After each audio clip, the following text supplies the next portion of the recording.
My dear students, in the topic of capital budgeting, the important topics to be covered are ARR, average rate of return, then IRR, internal rate of return, which is a trial and error method, and payback period, in how many years you are going to get back your investment, means whatever amount that which you have invested, in how many years the cash inflows are going to give it back. NPV method, profitability index method, and here there is one particular problem is there, my dear students. This you do in your own. I will explain you one more important problem in IRR. Actually, in IRR, the formula is like R1 rate percentage plus difference between R1 NPV net present value minus cash outflow divided by NPV at R1 minus RH into RH highest interest rate minus R1.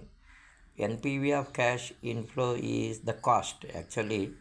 So what ever outflow means మనం ఎంత పెట్టుబడి పెట్టాం దాన్ని మనం చూడాలన్నమాట, అంటే project cost. ఇక్కడ నేను మీకు ఒక ఎగ్జాంపుల్ ప్రాబ్లం చూపిస్తాను, దాని నుంచి మనం సాల్వ్ చేసుకుంటూ వెళ్ళిపోదాం అనమాట. ఇక్కడ మీకు రెండు ఉన్నాయి చూడండి. ఇక్కడ ప్రాజెక్ట్ ఏ ఉంది, ప్రాజెక్ట్ బి ఉంది. ప్రాజెక్ట్ ఏలో 11,000 ఇన్వెస్ట్మెంట్ పెట్టారండి, ప్రాజెక్ట్ బిలో 10,000 పెట్టారు. ఇక్కడ క్యాష్ ఇన్ఫ్లోస్ మనకు చెప్తున్నాయి, సెకండ్ ఇయర్ నుంచి మనకి స్టార్ట్ అయినాయి అనమాట. 6,000, 11,000, 1,000, 5,000 ఇట్లా. ఎప్పుడైనా సరే ఏఆర్ఆర్ చేయాలంటే పే బ్యాక్ పీరియడ్ కనుక్కోవాలి. పే బ్యాక్ పీరియడ్ అనమాట. పే బ్యాక్ పీరియడ్ అంటే ఇన్వెస్ట్మెంట్ ఎంత పెట్టాం, మనం 11,000 పెట్టాం, ప్రాజెక్ట్ ఏకి చెప్తున్నాను. తర్వాత మనకి క్యాష్ ఇన్ఫ్లోస్ ఎంత ఉన్నాయంటే ఇలా 6,000, 2,000, 1,000, 5,000 డివైడెడ్ బై 4 చేస్తే యావరేజ్గా 3,500 వస్తుంది. అంటే 11,000 divided by 3,500 means the pay back period is 3.4 years. ఇప్పుడు ఈ 3.4 ఇయర్స్ తీసుకొని మనకి టేబుల్ 2 అని ఉంటుందండి, ఏఆర్ఆర్ టేబుల్స్ ఉంటాయి అన్నమాట. అక్కడికి వెళ్ళిన తర్వాత రెండు నియరెస్ట్ ఇంట్రెస్ట్ రేట్లు తీసుకోవాలి 3.14కి.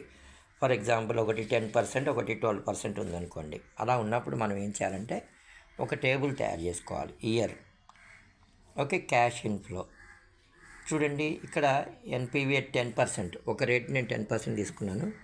ఇప్పుడు టేబుల్ లేదనుకోండి, 1 డివైడెడ్ బై 1.1 చేసి ఈజీ కొట్టుకుంటూ వెళ్ళిపోతే మనకు వచ్చేస్తుంది అనమాట.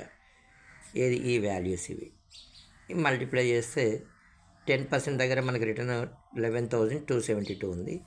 అలాగే ఇంకో రేట్ నేను 12% తీసుకున్నాను. ఏఆర్ఆర్ ఎప్పుడైనా సరే రెండు ఉంటాయి, రెండు తీసుకోవాలన్నమాట. సో ఇక్కడ మనకి 10,844 వచ్చింది. నా ఫార్ములాలో అప్లై చేస్తే నాకు ఏఆర్ఆర్ అనేది లైక్ 11.3% వచ్చిందమ్మ. అలాగే ప్రాజెక్ట్ బి చేయాలి.